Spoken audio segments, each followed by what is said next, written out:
বৈঠকে যাদবপুর, পদত্যাগ, খোদ তদন্ত কমিটির প্রধানে নিরপেক্ষভাবে কাজ করা নিয়ে সন্দেহ প্রকাশ করছেন প্রাক্তন বিচারপতি। যাদবপুরে পিএইচডি ভর্তিতে অস্বচ্ছতার অভিযোগ রয়েছে। তদন্ত কমিটি গঠন করে এক্সিকিউটিভ কাউন্সিল এবং কমিটির মাথায় ছিলেন প্রাক্তন বিচারপতি প্রণব চট্টোপাধ্যায়। মঙ্গলবার কমিটির পঞ্চম বৈঠকে তাকে হেনস্থা করা হয়েছে এমনই অভিযোগ।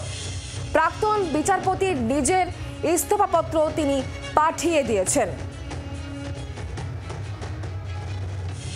এই পুরো বিষয় নিয়ে আমরা জানবো, কথা বলবো। অর্কদীপ্ত মুখোপাধ্যায় এই মুহূর্তে আমাদের সঙ্গে রয়েছেন, আমাদের প্রতিনিধি সরাসরি। অর্কদীপ্ত, ঠিক কি কারণে তদন্ত কমিটির মাথায় যিনি ছিলেন তিনি পদত্যাগ করছেন? মঙ্গলবার তাকে হেনস্থাও করা হয়েছে। কারা হেনস্থা করলেন, কেন, কি বিষয়ে পুরোটা?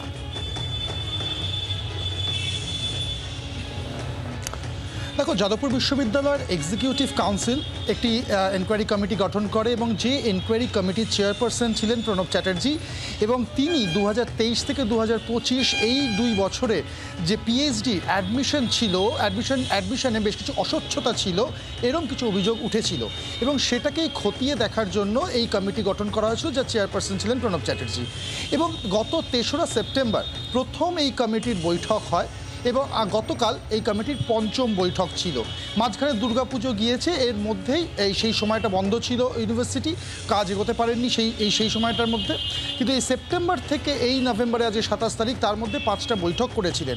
কিন্তু যেটা উনি বলছেন, অত্যন্ত চাঞ্চল্যকর একটা বক্তব্য তিনি রাখছেন যে এই যাদবপুর বিশ্ববিদ্যালয়তে কোনো রকমভাবেই কোনো কমিটির পক্ষেই নিরপেক্ষ বা নির্ভীকভাবে তদন্ত করা হয়তো ভবিষ্যতে আর সম্ভব হবে না, কারণ যে অভিজ্ঞতার সম্মুখীন তিনি হয়েছেন। গতকাল তিনি যখন বেরোতে যাচ্ছিলেন যাদবপুর ইউনিভার্সিটি থেকে, তখন নাকি একদল ছাত্রছাত্রী তারা তাকে ঘিরে ধরে, 2জন মাটিতেও শুয়ে পড়েন এবং রীতিমতো তাকে বলেন যে আপনি কবে রেজিগনেশন দেবেন বা আপনি কেন ছেড়ে যাচ্ছেন না, এই ধরনের প্রশ্নের সম্মুখীনও তাকে হতে হয়। কারা করছে, তাদের পরিচয় কি অজানা এখনো পর্যন্ত, কিন্তু তারা যে যাদবপুরের ছাত্রছাত্রী সেটা তিনি নিশ্চিত করেছেন।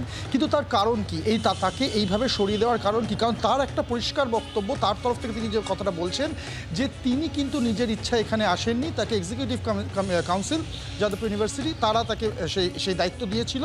এবং আরও একটি খুব বক্তব্য তিনি রেখেছেন, সেটা হচ্ছে যে এই কাজ করার জন্য তিনি কোনো পারিশ্রমিকও নেননি, তিনি বিনা পারিশ্রমিকে এই কাজ করছিলেন। তাকে সেখানে দাঁড়িয়ে তাকে কেন হেনস্থার মুখোমুখি হতে হবে? এবং তিনি শেষ পর্যন্ত বাধ্য হয়েই এবং কোট আনকোট তিনি বলেছেন খানিকটা ভয় তাকে এখান থেকে ইস্তফা দিতে হয়েছে। এখান থেকে দাঁড়িয়েই তিনি প্রশ্নটা তুলেছেন যে তাহলে কি ভবিষ্যতে যাদবপুর ইউনিভার্সিটিতে কোনো কমিটির পক্ষে নির্ভীকভাবে বা নিরপেক্ষভাবে তদন্ত করা সম্ভব হবে, এই প্রশ্ন তিনি তুলেছেন। অর্কদীপ্ত, ধন্যবাদ আমাদের সঙ্গে থাকার জন্য। যিনি মাথার ওপরে ছিলেন, এই কমিটির মাথায় ছিলেন প্রাক্তন বিচারপতি প্রণব চট্টোপাধ্যায়, তিনি সেখান থেকে তাকে নিজেকে সরিয়ে নিচ্ছেন। তিনি বলছেন কি, তার বক্তব্য কি, শুনুন। আমি খুব আহত এক শ্রেণীর ছাত্রের ওই ধরনের অভদ্র অশালীন ব্যবহারে। আমার পক্ষে এক্ষুনি এই ধরনের কথা কোনো মন্তব্য না করাই ভালো। তবে হঠাৎই কয়েকজন ছাত্র এলো, কি তাদের আমার যে মিটিং হচ্ছে, আমার যে কমিটি কাজকর্মের সঙ্গে তাদের যে কী সম্পর্ক, আমি কিছু তো বুঝতে পারলাম না। তারা কীভাবে এর মধ্যে জড়িত, তারা ওভাবে একটু উত্তেজনা সৃষ্টি করে আমাকে আটকাবার চেষ্টা করা, মানে মূল উদ্দেশ্য যেন মনে হলো যে আমি এটা যাতে ছেড়ে দিই। এবং যখন বললাম পাঠিয়ে দেবো, দেন দে আর হ্যাপি, আমাকে তোর গাড়িতে উঠতে দিল, আমি কোনো রকমে চলে এলাম। এবং এই কোনো অবস্থা সরানোটাই তাদের একমাত্র লক্ষ্য ছিল বলে আপনি মনে করছেন? আমাকে সরানোর থেকে বড় কথা হলো যে আমার মনে হয় যে কমিটি যেন আর কাজ করতে না পারে। আমি চলে যাই মানে কমিটি কাজ করতে পারবে না।